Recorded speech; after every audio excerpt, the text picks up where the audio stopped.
హైదరాబాద్ నగరానికి దగ్గరలో 2 చేనేత గ్రామాలు ఉన్నాయి. కానీ అవి పేరుకే అని చెప్పాలి. 40 ఏళ్ల క్రితం ఆ గ్రామాలు సాలెమద్దాల శబ్దాలతో మారుమోగాయి. చుట్టూ ఉన్న 30 గ్రామాలు 8 తాండాల ప్రజలకు చేనేత వస్త్రాలు నేసేవారు. పెళ్లిళ్ళు వస్తే అడ్వాన్స్ బుకింగ్లు ఉండేవి. కాలం మారింది. ఆనాటి రోజులు ఇప్పుడు లేవు. చేతుల నిండా పనితో ఉండే చేనేతలు ఉపాధి కోల్పోయారు. వీరిలో ఎక్కువ శాతం ఇతర రాష్ట్రాలకు వలసపోయారు. వలసపోయిన వారి ఇల్లు పాడుబడి కూలిపోతున్నాయి. ఆ చేనేత గ్రామాల్లో ఉండేవారు ఏం చేస్తున్నారో వారిపైనే ఈ వారం బతుకు చిత్రం. ఈరోజు మనము రంగారెడ్డి జిల్లా యాలాల్ మండలం దగ్గర ఉన్నాము. ఈ యాలాల్ మండల కేంద్రానికి దగ్గరలో ఉన్న 2 గ్రామాలు ఏవైతే ఉన్నాయో, గోవిందరావుపేట మరియు ముద్దాయిపేట, ఈ 2 గ్రామాలు కూడా చేనేత వస్త్రాలకు ఒకప్పుడు చాలా ఫేమస్. కానీ ఇప్పుడు సీన్ మారింది. ఈ గ్రామాలన్నీ కూడా నిర్మానుషంగా తయారయ్యి ఇక్కడ చేనేత కార్మికులు ఉపాధి కోల్పోయారు. చాలామంది వలసలు వెళ్ళిపోయారు. వాళ్ళు వలసలు వెళ్ళిపోవడంతో వాళ్ళ ఇంటి పరిస్థితులు ఇలా మనకు కనబడుతున్నాయి.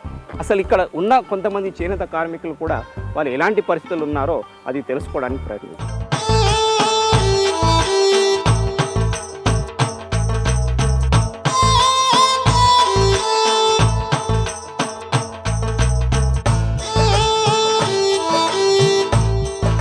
యాలాల్ మండల కేంద్రానికి దగ్గరలో ఉన్న గోవిందరావుపేట, ముద్దాయిపేటలో ఒకప్పుడు 500 చేనేత కుటుంబాలు ఉండేవి.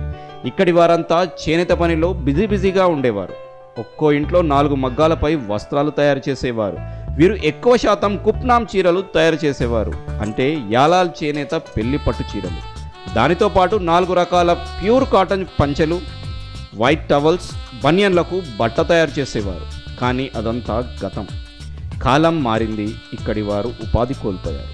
తమ కులవృత్తి వదులుకోవాల్సి వచ్చిందని యాలాల్ చేనేత కార్మికులు తయారు చేసిన చీర వేసుకొని ఉన్న ఈ 60 ఏళ్ల సరోజమ్మ బాధపడుతుంది. చేనేత పనులు తప్ప వేరే పనే తెలియని పరిస్థితి వీరిది. పడుగు వస్తే చేయాన పైసలు ఇస్తుంది. చేయానంటే తెలుసా మీకు? చారాన మీద దోవాన, సరి చేస్తే బారాన, ఒక పావుల దక్క రూపాయి, మొగ్గం నేస్తే 5 రూపాయలు, 16 మూల చీర నేస్తే 2 దినాలు నెయ్యాలి. అది ఎన్ని గంటలు పని చేస్తుంటారు మీరు రోజుకు? ఇక ఎన్ని గంటలు లేచిన కానీ అదే పని. ఇదివరకు 2 సార్లు చేసుకుంటుంటుంది. వారంకి ఒక రోజు 1 రూపాయి కొనవి సంత దగ్గర కూరగాయలు తెచ్చుకుంటుంటుంది. ఇప్పుడు 100 రూపాయలు పెడితే కూడా 4 రోజులు రావు. ఇక ఎట్లా బతుకుతారు మనుషులు? చేనేత కార్మికుల కుటుంబాల్లో స్త్రీలు అధిక బాధ్యతలు నిర్వహిస్తున్నారనే చెప్పాలి. అటు ఇంటి పనితో పాటు మగ్గం పనిలో కూడా ఎక్కువ కష్టపడి కుటుంబాలను నడిపేవారు. కానీ ఇప్పుడు వారికి ఉపాధి కరువైంది. ఆరోగ్యం కూడా సహకరించడం లేదు. వంట చేసి తిని పిల్లలకు చాలకు తోలి చేసి కూకుంటుంటే ఇక దగ్గర మాపడికి లైట్ వేసి కూడా నేస్తుంటే అట్లా చేసి బతికిపించిన పిల్లలకు పని వరుస నేర్చిన నేను. ఒక పోగు ఈడ, ఒక పోగు ఈడ, ఒక పోగు ఇంట్లో తొడిగించుకొని డబ్బలు రాటం ఉన్నది, అది తోడేది ఇట్లేసి తోడుతుంటే ఈ కండేలు కూడా 2 కదులు పెట్టి చుడుతుంటే చుట్టుకుంటుంటే చిక్కలు 2 చీరలు అవుతుండే, పొద్దుమికి దగ్గర అవుతుండే, ఊసలు చాలా ఉండే, అవి నేస్తుంటే. చేనేత కార్మికులు ఉపాధి కోల్పోవడంతో వలస బాట పట్టారు. గ్రామాల్లో చాలా ఇళ్లకు తాళాలు కనిపిస్తాయి. కొందరు పక్క రాష్ట్రాలకు వలస వెళ్ళి వచ్చేసరికి వారి ఇల్లు కూలిపోయిన ఘటనలు లేకపోలేదు. ఇప్పుడు మీరు చూస్తున్న అమ్మ పగిడియాల నరసమ్మ, వయసు 90 ఏళ్ళు. తన గ్రామమైన గోవిందరావుపేట వదిలి ఉపాధి కోసం కొడుకుతో పొరుగు రాష్ట్రానికి వెళ్ళి వచ్చేసరికి ఇల్లు కూలిపోయింది. ఇప్పుడు తన ఊరిలో ఒకరు దయదలిచి ఆశ్రమిస్తే ఉంటున్నానని అంటుంది. తన కొడుకు కూడా కులవృత్తిని వదిలి ఒక కూలీలా మారాడని బాధపడుతోంది. ఈ కష్టకాలం మరి ఏం తిన్నికి ఆదాయం లేదు, ఏం లేదు. ఇక గట్లనే కూలినాలు చేస్తుంటే 2 చేతులు పోయినాయి, ఓ కాలు మడకవాడి నడవనికి రాదు, కండ్ల అదురు తక్కున్నది. నా ఇల్లు పడిపోయింది. నాకు ఒక కొడుకున్నాడు, వానికి మొన్న దెబ్బ తాకి వాడు 4 రోజులాయ పండే ఉన్నాడు. ఈ పని చేయడానికి ఎటో పోతారట కదా, ఎటు పోయి వస్తారు? ఎటు పోతారు? ఇట్లా ఏడ దొరికితే ఆడ పోతారు. చిక్కినాడు చేస్తారు, చిక్కన్నాడు చెయ్యరు.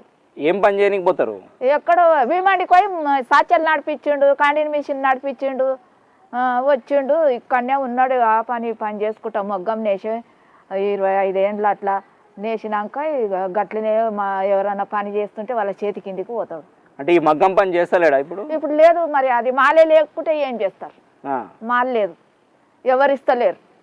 అతగట్ల సాయపై ఇస్తుండే సావుకాలు రుండ్రి వాళ్ళందరూ పోయిండ్రు. ఇప్పుడు బంద్ అయిపోయినాయి మొగ్గాలు. పోగు పని ఇప్పుడు బేకా ఉంటే ఏదన్నా ఇంటి లోపల చేసుకొని దుడ్డుదో దమ్మిడిదో చేసుకుంటుంటాం. ఇప్పుడు ఆదాయం లేదు మాకు ఏమి. సరే ఇప్పుడు మరి నీకు ఇల్లు కూలిపోయింది అంటున్నావు కదా, ఏడుంటున్నావు ఇప్పుడు? 7 మంది ఇండ్లు ఉన్నా. అది ఊరికే ఉరుస్తుంది, ఏం కూలిపోయేటట్లున్నది. మంది ఇంట్లున్నా.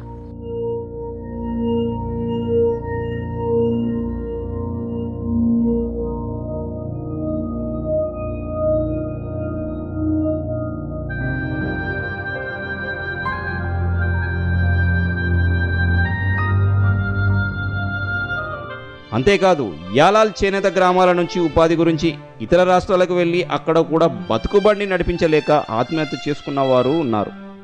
ఇప్పుడు మీరు చూస్తున్న అవ్వ పేరు మనెమ్మ. తన మనవడైన కె దామోదర్ ఎన్నో ప్రాంతాలకు వెళ్ళి స్థిరపడటానికి ప్రయత్నించే క్రమంలో కరీంనగర్ సిరిసిల్లకు వెళ్ళాడు. అయినా ఎలాంటి పురోగతి లేక మరిన్ని ఇబ్బందులు ఎదుర్కోవడంతో 7 ఏళ్ల క్రితం ఆత్మహత్య చేసుకున్నాడు. చనిపోయిన తర్వాత అతని అంత్యక్రియలు జరపడానికి గోవిందరావుపేట గ్రామం కూడా తీసుకురాలని దీన పరిస్థితి వీరిది. చేతిలో చిల్లు గవ్వలేక ఉపాధి కోసం వెళ్ళిన ప్రాంతంలోనే అంత్యక్రియలు చేయవలసిన పరిస్థితి. ఎలాంటి దిక్కుమొక్కు లేని తనకు ప్రభుత్వం సహాయం కావాలంటుంది మనమ్మ. ఆయన భార్య వయసు పోయింది, ఒక్క మనిషి ఎవరో తోలుకపోతే పోయింది, వాళ్ళు ఖర్చు పెట్టి తోలుకపోయింది. చూడు ఆమెతో కూడా ఏం లేదు ఆమె దగ్గర. నియాస్ ఉంటే ఎవరు ఏం లేదు కానీ అది నువ్వు కడసారి చూసినావా లేదా? చూసిన ఆ మనమన్ని బతుకున్నప్పుడు చూసిన. అక్కడ దేశం పోతే మాకే పోనీకే వీళ్ళేది. ఏం చూస్తు నేను పోయి ఏం చూస్తూ చెప్పు, మాకేం లేదు పోనీకి. ఆమెను ఒక్కదాన్ని నియాస్ ఉంటే తల్లిదండ్రులు మీరే తల్లిదండ్రులు ఒక్కదాన్ని తోలుకపోయి సందమైనాక ఒట్టి మట్టిని చూపించారు, సందం చేసిన బొందం చూపించాడు. ఈ పిల్లగాడిని ఎత్తుకొని పోయింది. ఇల్లు లేదు, బ్రతకటానికి డబ్బు లేదు, ఏం లేదు. ఇక మీరు ఏం సాయం చేస్తారో భగవంతుడు మీకే చూడు సార్. కులవృత్తిని వదిలి మహిళలు బీడీ కార్మికులుగా మారారు. ఏ చేతులైతే మగ్గం పని చేసేవో ఆ చేతులు బీడీలు చుట్టడంతో బిజీ అయిపోయాయి. చేనేత పని ప్రధానంగా ఇంటి దగ్గర ఉండి చేసుకునే పని. అలాంటి శ్రమ బీడీలు చుట్టడంలో కూడా ఉందని, అందుకే దీన్ని హత్తుకొని జీవనం సాగిస్తున్నారు చాలామంది. ఆ పని హానికరమైన తప్పనిసరి పరిస్థితుల్లో బీడీలు చుడుతున్నట్టు వీరు చెప్తున్నారు. చేనేత పని నుంచి ఈ బీడీలకు వచ్చారు. అంతకుముందు ఇక్కడ ఎట్లా చేనేత పని నడిచేది? చేనేత అప్పుడు బాగుండే సారు, మస్తు మొగ్గాలు ఉండే, ఏం పని చేయలే. చిట్టెలు తోడుతుంటిమి, కండెలు చూడుతుంటిమి. నాకు చిన్నతన 13 ఏళ్ళకే పెళ్లి చేసిండ్రు. వాళ్ళు సొలపురంలో ఉండ్రి అత్తగారు. ఆ ఊరికి ఇచ్చారు. ఆడ బీడీలు నేర్చుకున్నాక ఈ ఊరికి వచ్చిన. ఇక బతుకు తెరవలేదు. ఈ ఊరికి వచ్చినాక బీడీలు చేసిన. అందరికి కొంతమందికి నేర్పిన. అప్పుడు 1000 బీడీ చేస్తే 2.5 ఇస్తుంది.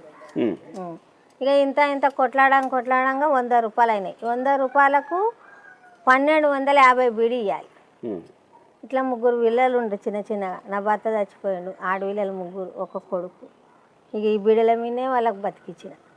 ఇప్పుడు ఈ బీడీలు చేస్తున్నావు కదమ్మా, ఎన్ని సంవత్సరాలు చేయబట్టి? ఇప్పుడు 50 ఏళ్ళు అవుతుంది ఈ బీడీలు చేయడం. ఈ 50 ఏళ్ళు అవుతుంది కదా, మీకు ఆరోగ్యం పరంగా మీకు సమస్యలు ఏం రాలేదా? మస్తు వచ్చినాయి, ఎవరికి చెప్పుకున్నాలే సార్.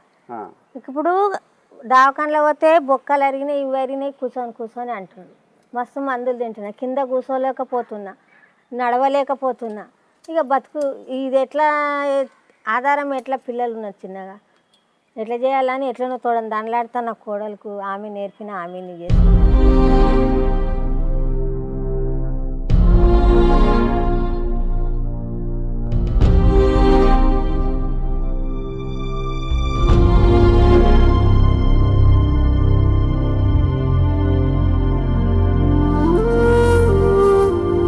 బతుకు చిత్రంలో ఓ చిన్న బ్రేక్ తీసుకుంటాం.